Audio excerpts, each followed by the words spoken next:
Hey bosses, today I'm sharing with you another throwback episode. Truthfully, this summer has turned out to be more hectic than I expected, but don't skip this one. We are talking mindset, something that is really important in business and in life. So let's take a listen. Mindset is everything. Unknown. You have the power to be the boss of your own life.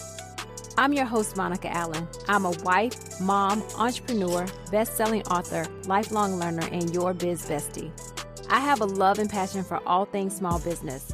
Growing my own company from $700 to over 7 figures annually, my goal is to bring you inspiration, business-focused topics and tips, encouragement, and a community that helps you launch, grow, and scale your business, whether you are a dreamer, a side hustler, or a seasoned entrepreneur. You are listening to the Become Your Own Boss podcast.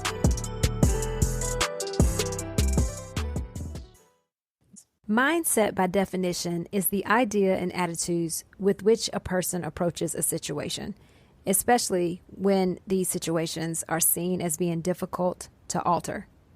Initially, the topic came up around mindset when I was sharing with Ethan some recent feedback I received from people around starting a business. A few mentioned simply not knowing where to start or not having step-by-step guidance. And he posed a question, and I'm paraphrasing because I don't remember it exactly, but he asked me, do you think they really want to start a business?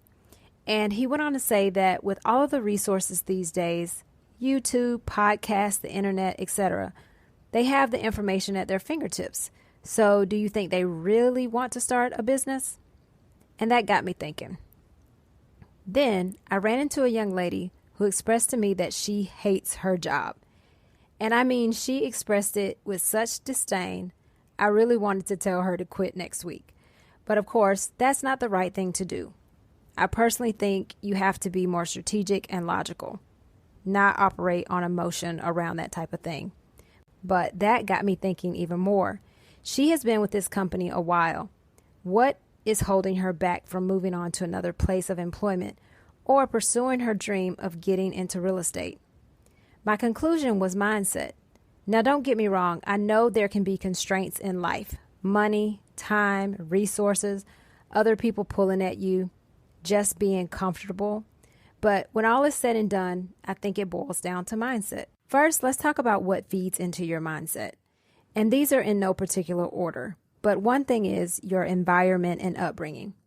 This includes your home, workplace, school, and community. These things can significantly influence our mindsets. Environments that are supportive, safe, and stable are more likely to cultivate a positive mindset, while those that are the opposite of that, stressful, unstable, or unsafe, unsupportive, can contribute to a negative mindset. Another thing is people around you or your relationships. To me, Kevin Hart said it best, and I heard him on Instagram. He said, you can win more when you surround yourself with winners. People who just want stuff out of life. Now, he said a different word, of course, but I want to keep the podcast clean. It's addictive, he went on to say. You get that? It just rubs off. Kevin is right.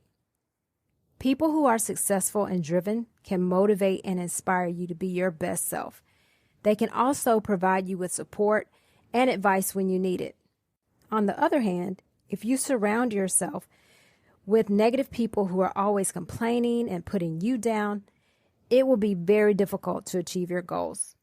So if you want to be successful, it's important to choose your friends wisely. Surround yourself with people who believe in you and who will help you reach your full potential. Another one is our life experiences. Things that you've been exposed to, positive things, trauma, it all plays a part. Another one is society's norms, values, and expectations. These are also known as socio-cultural factors. So, for instance, persistent discrimination, inequality, and other social challenges can contribute to a negative mindset. And then there's just the internal stuff, the way we interpret our experiences, or the fact that some of us are just generally more optimistic while others are more pessimistic. Have you ever met someone that only saw the negative in most situations? There was simply no lemonade being made with any lemons ever. Now, I'll be honest, it is hard for me to understand having a negative mindset, but I think that is due to the fact that most of my inputs in life have been pretty positive. Though my family didn't have a lot of money when I was growing up, I did have lots of support and love. There was a little bullying in middle school and high school, but honestly, that just fed my flame and made me want to do even better. Now that we know all of the things that can feed into our mindset, let's talk about how to improve or change our mindset. The first thing is practice self-awareness. We have to recognize negative thought patterns and replace them with positive and constructive ones. Ashley Pedersen and I talked a little bit about this last week. We have to challenge our limiting beliefs. Like, for example, you may think, I can't start a business. I can't grow my business to 7 figures. But we have to actually change that phrasing in our mind and even write it down. Change it completely and say, I can start a successful business. I can grow my business to 7 figures. The next thing is embrace a growth mindset. This means cultivate a belief in your ability to learn and develop. If you listened to this week's 2-Minute Takeaway Tuesday, you know I discussed the fact that we can almost immediately become a new person. When you read or listen to a podcast, meet someone new, learn something new, you are now a different person than you were prior to that encounter, prior to that knowledge. A growth mindset allows you to do something with your new insights. It allows you to view your failures as learning opportunities. It pushes you to stay focused, take calculated risk, and pursue your goals. You want to start a business? The next thing you do is write down the steps to get there. You want to grow to 7 figures, 8 figures? What do you need to do to get there? Do you need to sell more product, get more customers, add on an ancillary business? But you have to ask yourself these questions and give yourself a roadmap to actually getting to the thing that you want to accomplish. That is a growth mindset. Lastly, surround yourself with positivity. I talk about this so much because I think it's so important. Kevin Hart told us, Oprah's told us, and we know in our gut that we have to surround ourselves with positive influences. Engage with people who inspire and motivate us. Join a community or group of like-minded individuals. People who want to do better. You may have to leave some people behind, and this can be the hard part, but this is where leveling up comes in. You don't have to be mean about it, but as Michelle Obama stated in her recent Netflix documentary with Oprah, you can just slow ghost. This means where you don't cut them off right away, but you just become less available. This absolutely cracked me up. If you haven't watched that documentary, you should check it out. I found it quite inspiring. I also recently watched the Arnold Schwarzenegger documentary on Netflix. His last name is hard. And truthfully, I realized just this year how much I enjoy documentaries. But whether you like Arnold or not, as a bodybuilder, as an actor, or a politician, that doesn't matter. His life and this documentary has a great message around mindset. His focus on becoming a bodybuilding champion was just unbelievable. Unrelenting. The willingness to leave Austria to pursue his bigger goals, his consistency, his commitment, and his drive. Another thing that Ashley and I talked about in last week's episode. This is what led to his success in everything he pursued. So after watching this documentary, I'm no longer the same. As I mentioned earlier, when you have new inputs, you truly become slightly different. And over time, you become a different person based on that. And so I would definitely recommend this documentary as well. But back to the young lady I spoke with recently. And I told her this in so many words. If I were her, and I'm not, of course, but if I was her, I would let that job be my motivation to move on. She mentioned that she works long hours. So the first goal I would set for myself would be to find another job that would give me the bandwidth to go to real estate classes. She doesn't have the expense of kids, so hopefully she can afford to take the classes. But if not, perhaps moving in with a parent or sibling and paying less in rent for a while would help her get there, to get those classes done. I can remember I moved back home after being out of college with a roommate for over a year. But I moved back home for a while so I could pay off my student loans and save for a new car. Okay, back to her. If I were her, I would then study my butt off to finish those real estate classes and get my license as soon as possible. I would keep my day job and begin to build my real estate business on the side. Now, will this take some time? Of course, but starting today is better than starting a month or a year from now. I wanted to chat with you all today about mindset because mindset can hold us back from changing jobs, starting businesses, moving in the way that we desire, even growing the businesses we already have. I know I desire to grow my business, and in order to do that, I have to level up positive self-talk by telling myself that I am capable of growing my business. I'm capable of learning new things, meeting new people. I recently signed up for one of Bloomberg's business newsletters because I desire to learn more about personal finances and investing.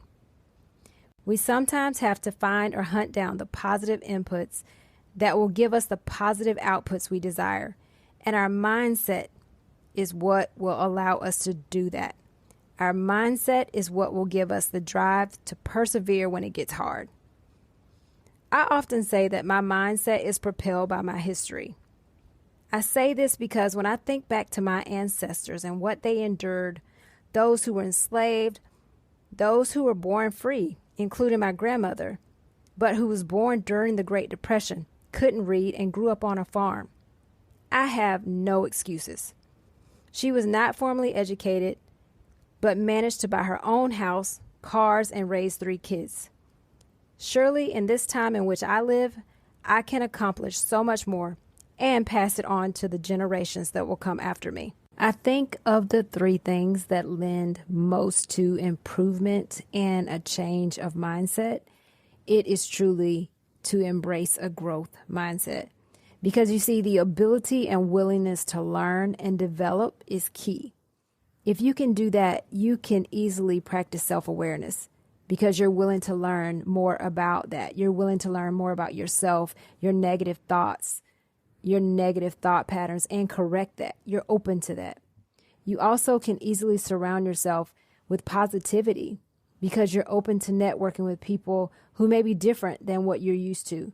You're open to joining a community or finding the individuals you need to be around to grow. Whether it's career, business, or life in general, embracing a growth mindset allows us to do the hard things.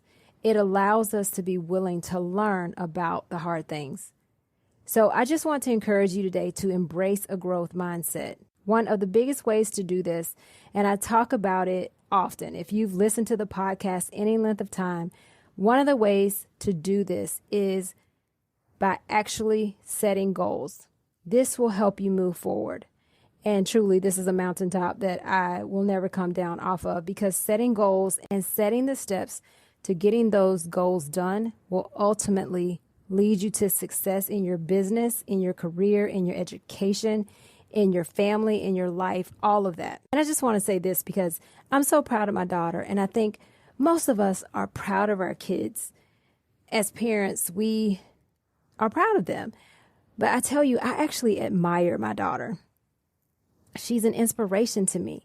It does not just have to do with the fact that she's really a good kid and she studies and she does all the things she's supposed to do, but she is so steadfast on the things that she wants to get done. She sets goals for herself. And I'll give you an example. She has set goals for herself this summer where she's focusing on 4 things for 30 days. And I'm going to try to remember the 4 things, but she calls it her 30-day plan. And on each day, she works on these 4 things for 10 minutes. And they are piano, practicing the sign language, or practicing her sign language because she wants to learn to do that. She's learning canon in D on the piano. She practices her math. School is out and she is working on math. I was not this student. And lastly, she does her training, or working out to me, but she calls it training. 10 minutes every day for 30 days was a goal she set for herself. And truly, she gets it done. It's amazing to me. I, again, was not this kid. Anyway, yes, I'm a proud mama, though. She is truly an inspiration to me. So setting goals for yourself will allow you to get things done. And in order to do that, embracing a growth mindset will push you forward into getting those things done. Thank you for listening today. I'm grateful for you. Take a moment to subscribe, review, and share the podcast. Surely you know one person that could use a little bit of a change in their mindset, a change to a positive mindset. Share this podcast with them. Also, take a moment to join the Become Your Own Boss community by clicking the link in the show notes or simply visiting monicaallen.com. Again, thanks for tuning in. And remember, now is the time. Now is the time to level up, leave a legacy, and become your own boss.